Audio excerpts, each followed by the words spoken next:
Welcome back to Brush Up Your Game. Today, a re-review at the Collective Booster Third Wing Attack Ship. Now, context.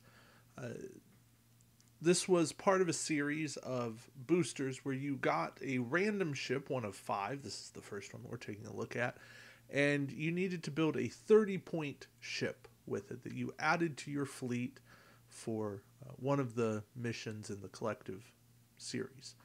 So, options are limited, but there were several options here in play.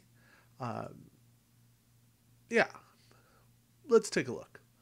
The Third Wing Attack Ship. When attacking with your primary weapon during the roll attack die step of the combat phase, you may disable one of your crew upgrades to add 1 attack die. Y'all know, I'm never a fan of taking action to get an extra attack die. This is essentially, you get the first one for free, but anything after that's going to take an action to get an extra attack die. You do have 2 crew slots. That much is nice. The Jem'Hadar attack ships now are a lot better than what they were. But yeah, this ship is not great. It's okay. Many named ships are better if you're going to go Jem'Hadar attack ships. Generics are nice. The great swarm ships, take them for that. Gold Damar, 6 skill captain, talent slot, 4 points, about average, about what you're looking for. All attacks made against your ship with secondary weapons are -1 attack die. That's pretty nice. And all attacks made against your ship with minefields are at -2 attack dice. Also very nice. Not the best captain in the world, but I appreciate passive abilities, strong passive abilities, and he just kind of sits there and does his thing and gives you a solid skill boost. He's going to help sometimes. He's not going to help other times. I find him decidedly okay. Then we have First Strike. Talent, 2-point talent. I'm always a fan of low cost. Options are good here. During the combat phase, if you have 2 or more enemy ships in your forward firing arc within range 1 to 3, you may discard this card to treat your captain's skill as a 10 until the end phase. I like that. Conditional trigger, no action required. And this upgrade can only be purchased for a ship with a hull value of 3 or less. This is good.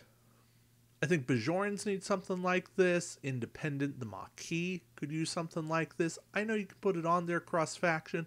I wouldn't have any issue running a card like this for those factions. I think it works well, fits their theme.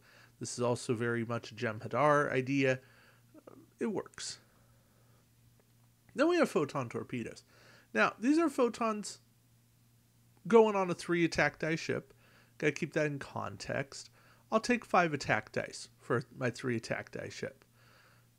It's worth something. It's not everything. This standard, you only get 5 dice. There's no quality built in.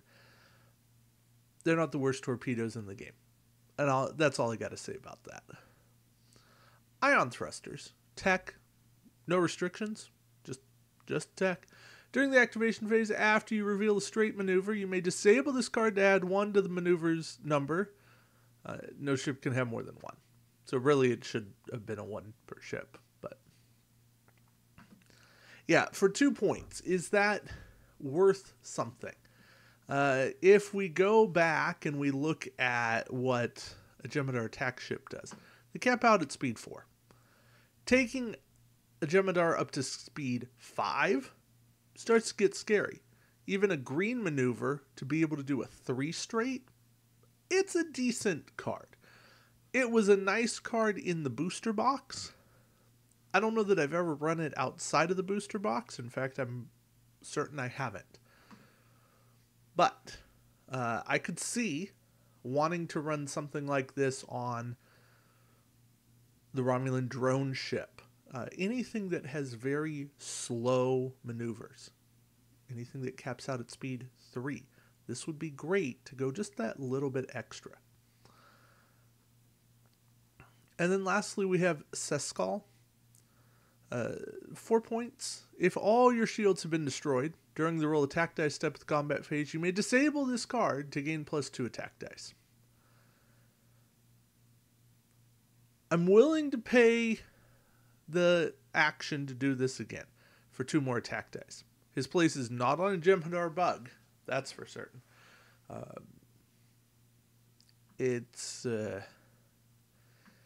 But yeah, for 2 extra dice, 4 points is pricey. But there is a reasonable trade-off there. The thing that hurt this booster is that the ship had 2 crew slots, but it did not have 2 crew that you could use. It had just 1 of everything. So you couldn't even maximize and load out the ship. It was okay. This booster is not anything I think you need to chase down. First Strike is probably the best card in the pack, and even that, I sit there and I go, are you losing anything? Nah. Gul Dumat, also interesting, but not anything you have to be competitive with Dominion. Nice to get another model, but lots of ways to get Jem'Hadar models, especially Alliance. So, that's the route I'd say to go. I think this one overall just kind of middling, and nothing that strikes my fancy. So, thanks for watching. Till next time, keep brushing up your game. Take care.